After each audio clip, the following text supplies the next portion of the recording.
গর্ভাবস্থায় শরীরে নানা পরিবর্তন ঘটে, যার মধ্যে একটি সাধারণ বিষয় হলো সাদা স্রাব। কিন্তু প্রশ্ন হচ্ছে, এটি কি স্বাভাবিক নাকি কোনো বিপদের সংকেত? অনেকেই ভয় পান, ভাবেন হয়তো কোনো সমস্যা হয়েছে। আবার অনেকেই বিষয়টিকে একেবারেই গুরুত্ব দেন না। কিন্তু গর্ভাবস্থায় সাদা স্রাব কখন স্বাভাবিক আর কখন বিপজ্জনক, এটি জানা প্রত্যেক গর্ভবতী মায়ের জন্য অত্যন্ত জরুরি।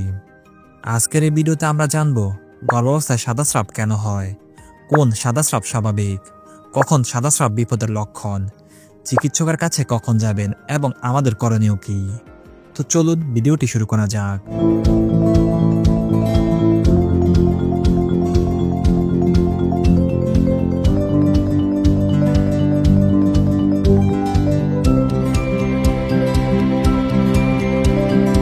গর্ভাবস্থায় সাদা স্রাব কেন হয়?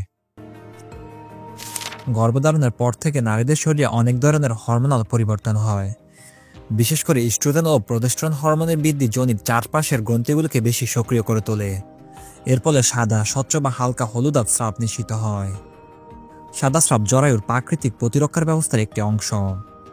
এটি যোনিপথকে শুষ্কতা থেকে রক্ষা করে, ব্যাকটেরিয়া সংক্রমণ প্রতিরোধ করে এবং গর্ভাবস্থায় সংক্রমণের ঝুঁকি কমায়। এটি মূলত প্রাকৃতিক লুব্রিক্যান্ট হিসেবে কাজ করে। সাধারণত এটি জরায়ু ও যৌনিকে ইনফেকশন মুক্ত রাখতে সাহায্য করে এবং গর্ভাবস্থায় এটি একটি স্বাভাবিক প্রক্রিয়া। এছাড়াও এটি শিশুকে রক্ষা করতে জরায়ুর মুখে মিউকাস প্লাগ তৈরি করে, জরায়ু রক্ত সঞ্চালন বৃদ্ধি করে এবং যোনিপথের পিএইচ ব্যালেন্স ঠিক রাখে, যা ব্যাকটেরিয়া ও ফাঙ্গাস প্রতিরোধ করে। কোন ধরনের সাদা স্রাব স্বাভাবিক? সাদা স্রাব যদি স্বাভাবিক হয় তাহলে সেটির কিছু বৈশিষ্ট্য থাকবে, যেমন এটি রং হবে পাতলা, দুধের মতো সাদা বা স্বচ্ছ। এতে কোনো বাজে বা তীব্র গন্ধ থাকবে না। পরিমাণে এটি অল্প এবং দিনে কয়েকবার হতে পারে, তবে অস্বস্তিকর পরিমাণে হবে না। চুলকানি, দুর্গন্ধ, জ্বালাপড়া ও ব্যথা এই ধরনের উপসর্গ থাকবে না। সাদা স্রাব কখন বেশি হতে পারে? গর্ভাবস্থার প্রথম ও শেষ দিকে সাদা স্রাব বেশি হতে পারে, কারণ এই সময় জরায়ুতে অনেক পরিবর্তন হয়। তাছাড়া বাচ্চা প্রসবের আগেও বেশি স্রাব হতে পারে, কারণ মিউকাস প্লাগ বের হতে থাকে, যা পূর্বে জরায়ুর মুখে বন্ধ রাখত। কখন সাদা স্রাব বিপদের লক্ষণ? সব সাদা স্রাবই স্বাভাবিক নয়। কিছু কিছু ক্ষেত্রে এটি ইনফেকশন বা গর্ভের সমস্যার ইঙ্গিত দিতে পারে। যদি নিচের কোনো লক্ষণ দেখা দেয় তাহলে অবশ্যই সতর্ক থাকতে হবে, যেমন দুর্গন্ধযুক্ত স্রাব।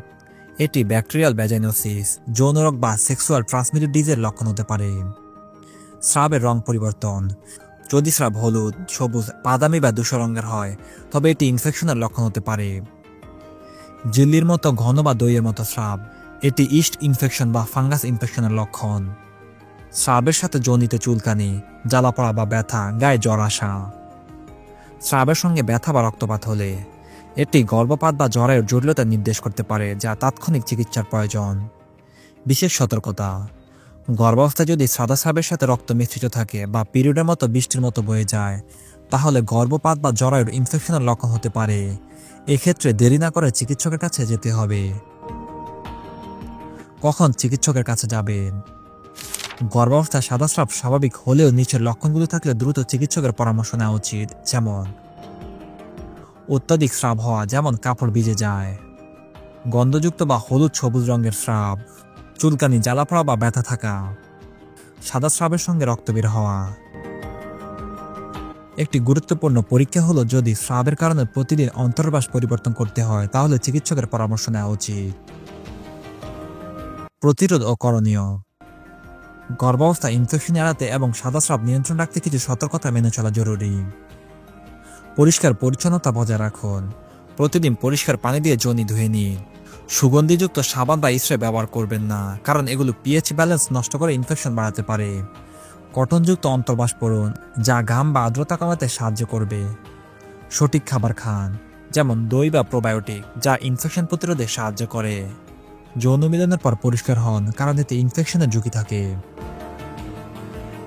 গর্ভাবস্থায় সাদা স্রাব সাধারণত স্বাভাবিক এবং এটি শরীরের স্বাভাবিক প্রতিরক্ষা ব্যবস্থা হিসেবে কাজ করে। তবে অস্বাভাবিক পরিবর্তন হলে তা বিপদের লক্ষণ হতে পারে। তাই যদি কোনো সন্দেহজনক লক্ষণ দেখেন তবে দ্রুত চিকিৎসকের পরামর্শ নিন। আপনার যদি এই বিষয়ে আরও কোনো প্রশ্ন থাকে তাহলে কমেন্টে জানাতে পারেন। ভিডিওটি উপকারী মনে হলে লাইক ও শেয়ার করুন এবং আমাদের চ্যানেলটি সাবস্ক্রাইব করতে ভুলবেন না।